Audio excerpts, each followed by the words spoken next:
everyone. My name is Pelin, and I'm working for Zinc Fibers, Turkey office for 1.5 years now, and responsible for business development, home textiles, as well as denim segments. Today I'd like to talk about a little bit of company and what is Toksavul, as brand and fibers. And we'll touch a little bit of sustainability and circularity topics. And then finally, we'll finish off with the Toksavul fibers benefits on all the bed textiles and bedding essentials, as well as sea products, the textile products.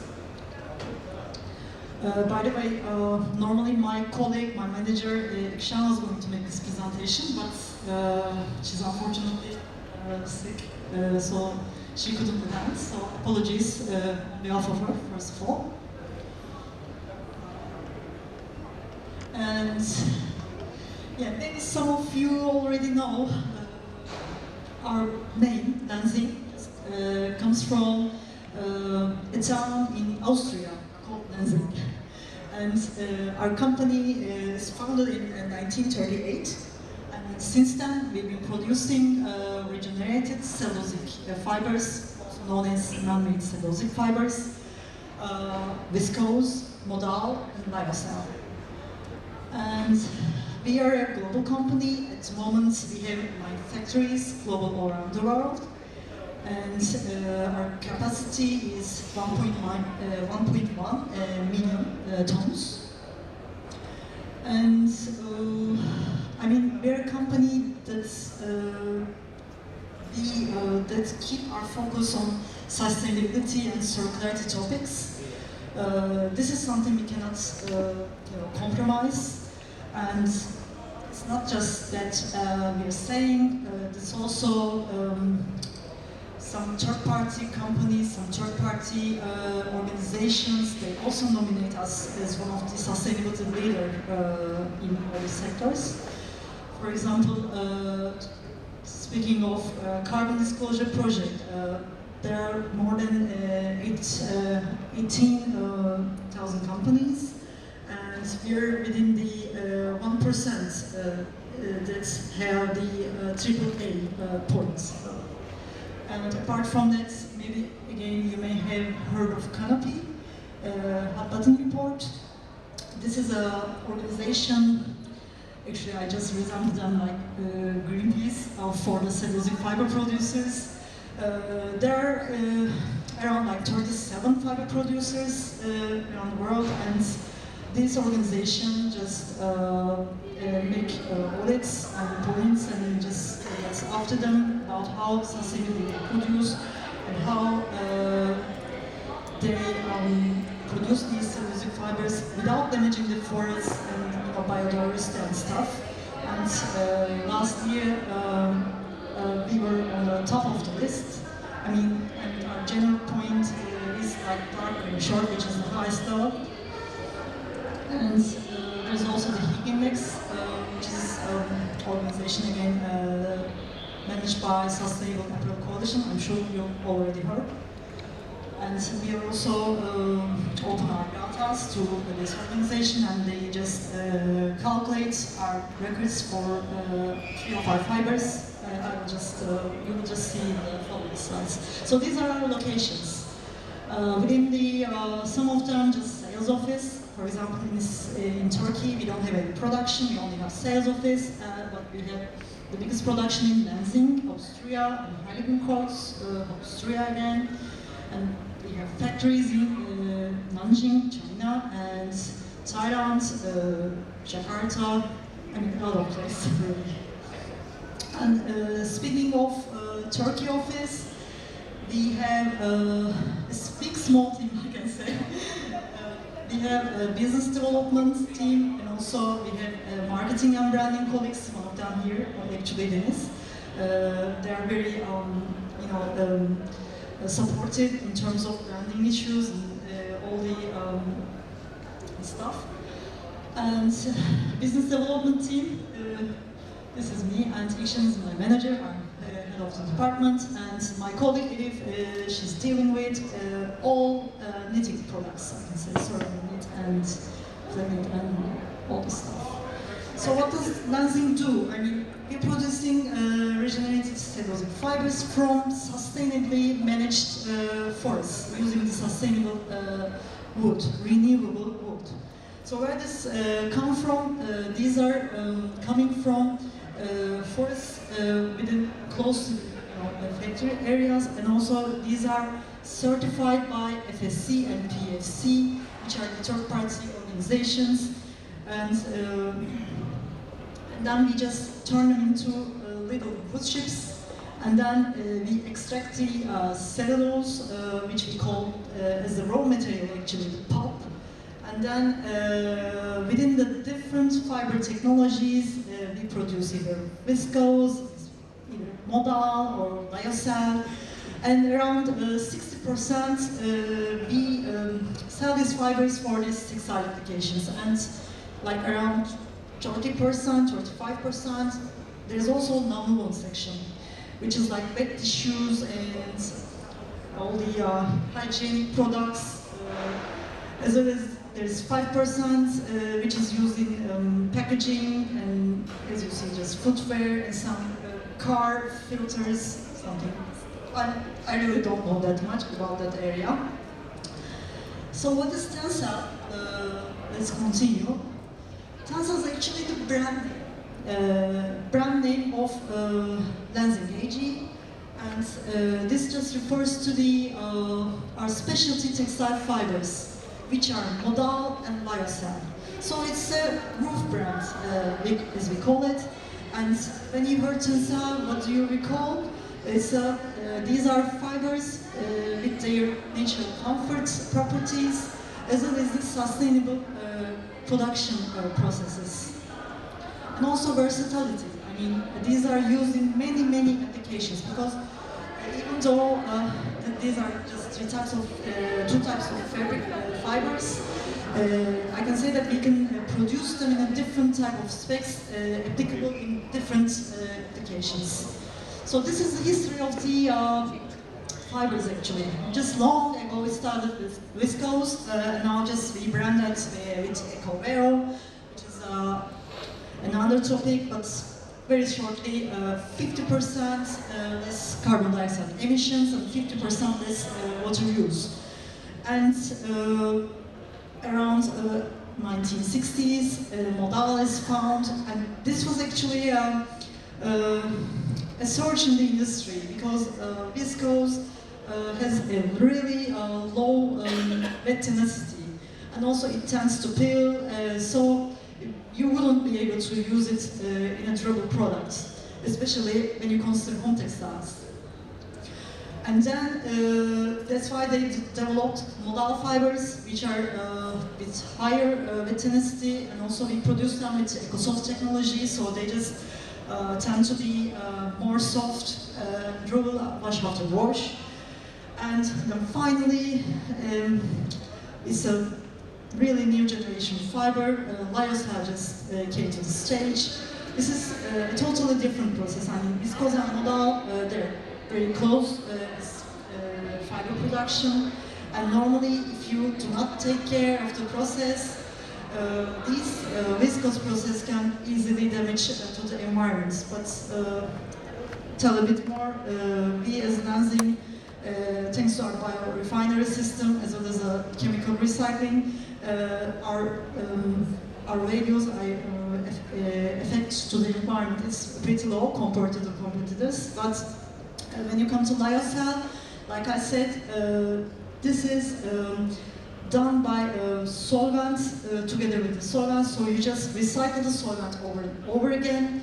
So it's a closed loop production, and that's why the water use and the chemical use all is quite low and just very good for environment, as well as the fiber wet tenacity, dry tenacity, and all the properties are just far more better than the other two fibers.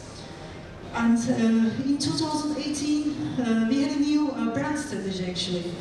Maybe you heard the Tensa name before, and for you it only meant life, because before I joined Lansing, it meant the same to me. But in 2018, Lansing had a new brand strategy, and Tencel became the rooftop brand. So now there is Modal and Lyocell under the brand name Tencel. There's two reasons behind it actually. One of them, as I mentioned before, we just produce Modal fibers, quite as low impact to the environment, even near to the Lyocell. So and also Modal just became too generic use, and we had to give the brand property to Modal again. So we just brought it under Tencel brand. And on the other hand, Tencel just was becoming more and more generic use instead of Lyocell. And because the brand is owned by Lansing, we needed to increase this brand identity. So the decision was made.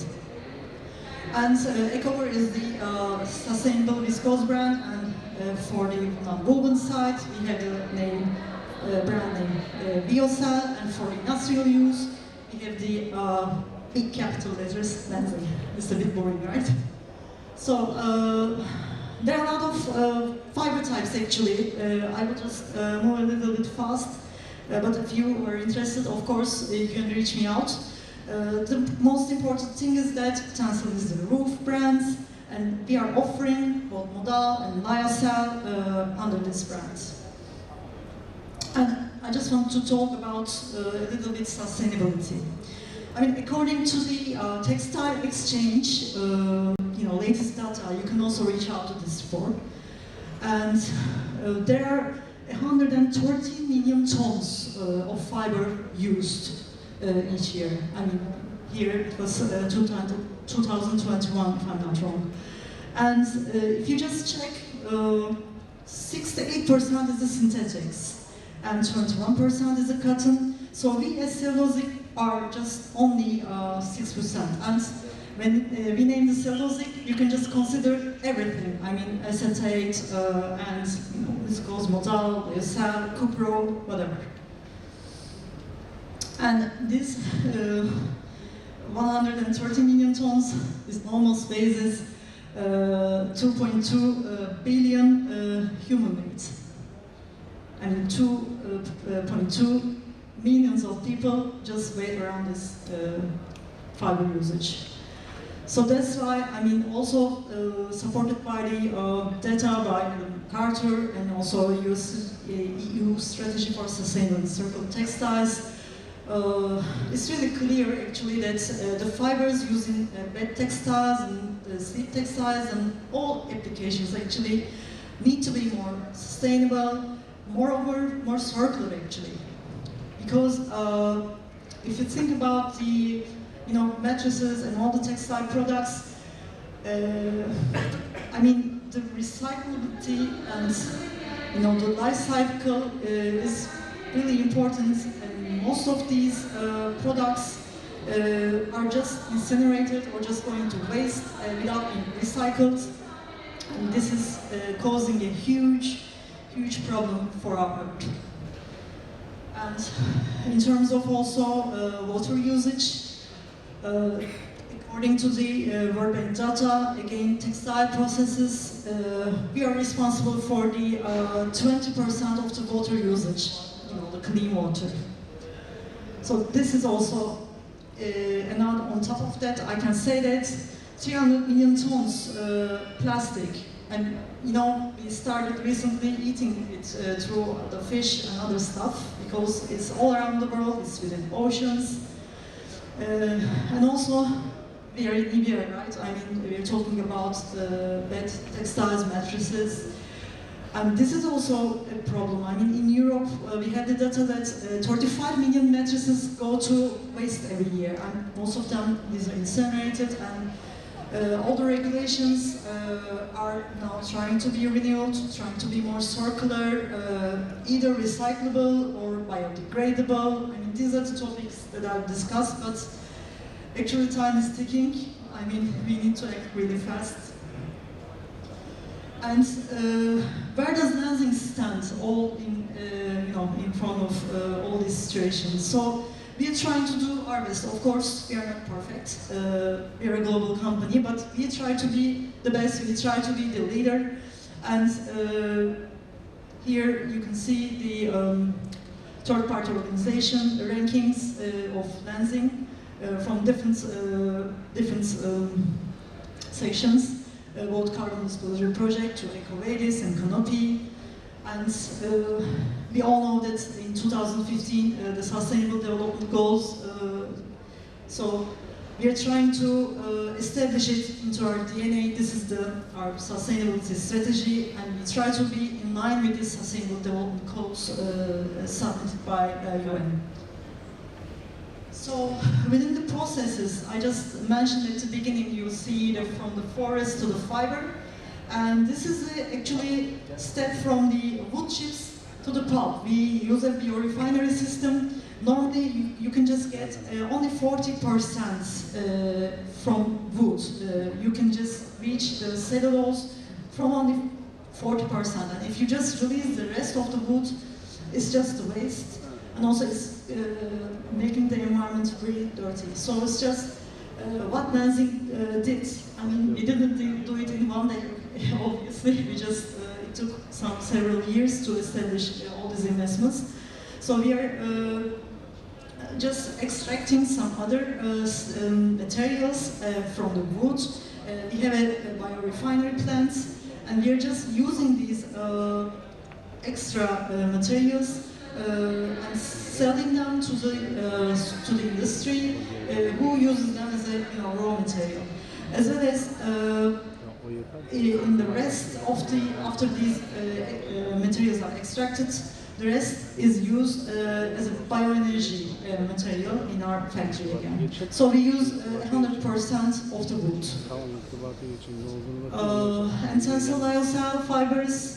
As I mentioned, there's a solvent called NMNO, and this is like sugar in the tea, you can say. I mean, it's just dissolving the cellulose, and with the recycling systems, we can just gain it back and use it over and over again.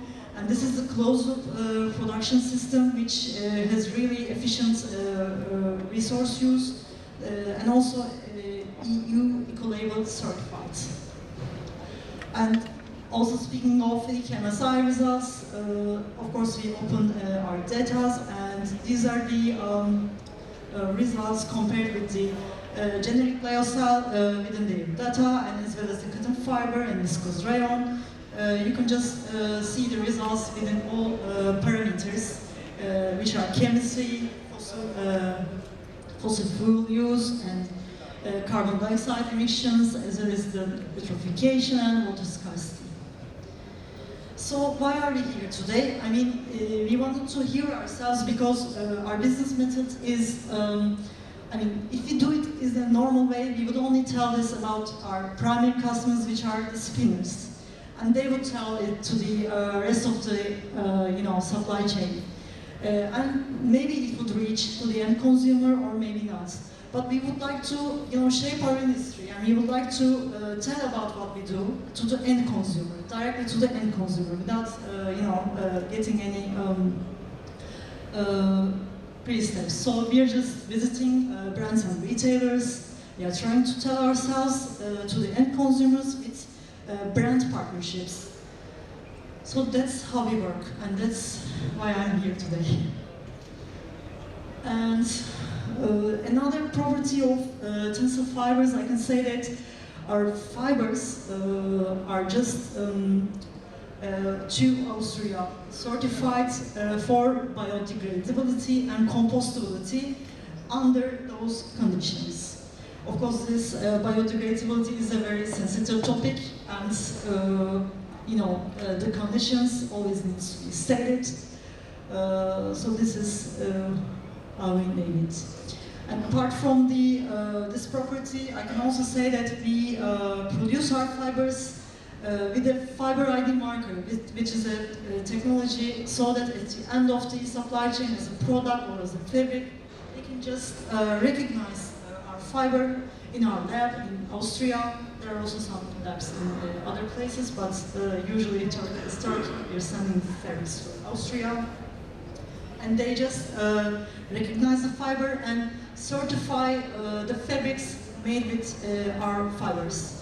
And what this provides, I mean, at the end of the supply chain, if a brand would like to call their product with tensile fibers, it makes the production much more reachable and reliable, because we can guarantee the authenticity of the fiber this way.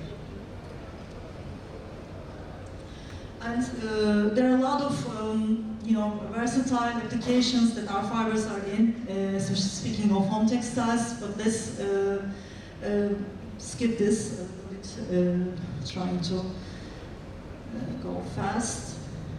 And these are the claims for the sleep products actually, and how Tencel just provides them. Actually, the fiber's natural properties by production. Let's have a look at. Sleep comfort, gentle to skin, shiny, smoothness, and high tenacity, and water permeability, and high moisture wicking, and thermoregulation, and unfavorable for bacteria and mite growth. You can just summarize. And as you see, in a bedroom, we can be in any product actually. And we all say that it starts with the good moisture management. Good moisture management is the key for the good sleep environment.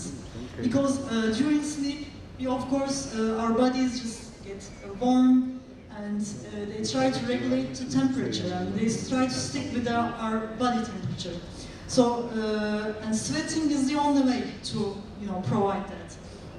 And, here you can see the cross-section for the Tencel lyocell versus cotton and polyester, and the blue areas is the moisture.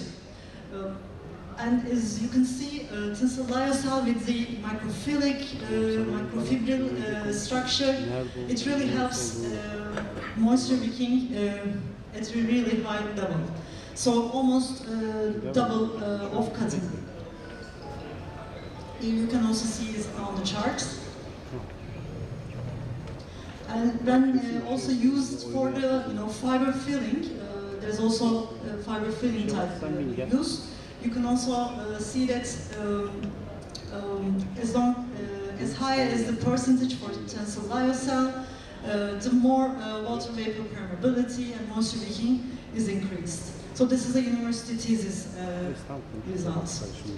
And it's also done with some pillows using the same shell fabric, only the filling fiber changed.